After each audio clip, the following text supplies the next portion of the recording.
I guess I'll just ask you the usual question, like how did Blinder start and who came up with the idea? Yeah, so Blinder got started a few years ago now as the brainwave of my good friend and co-founder, Kaylee Wilson. So Kaylee was the communications manager at the New Zealand Rugby League. So in his time there, he was working with some of the highest profile athletes in Australasia, really, the likes of Sonny Bill, Benji Marshall, Kieran Foran, Sean Johnson in the early part of his career. And it was Kaylee's job to connect his athletes with the media. He was based in New Zealand. A lot of his athletes that he looked after were applying their trade in Australia and even into the UK. And so he relied on phone interviews a lot for connecting his athletes with the media, and was just immensely frustrated with how inefficient and difficult it was to connect his athletes whilst protecting their privacy. You mentioned that protecting the athletes and respecting the athletes was a big part of what Sportageous is about. And Kaylee is an immensely respectful individual.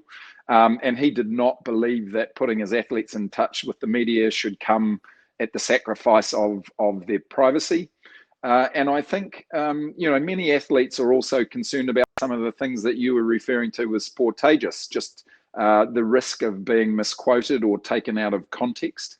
And so, Kaylee came up with this idea. Wouldn't it be great if, as a communications manager, I had an application where I could schedule important calls for my athletes?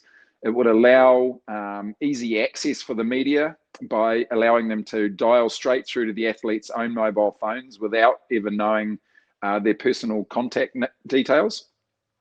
And also record those conversations so that those recordings could be used for fact checking, media training, and perhaps even digital content.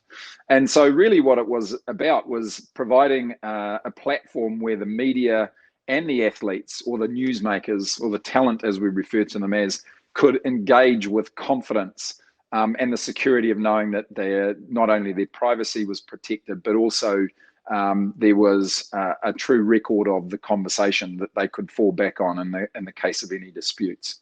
So that's where we came from, and Blinder was initially started as an audio only solution. So really just supporting phone interviews for media with not only professional athletes, but we've worked with a lot of music industry PR professionals and had recording artists doing a lot of interviews on the platform as well.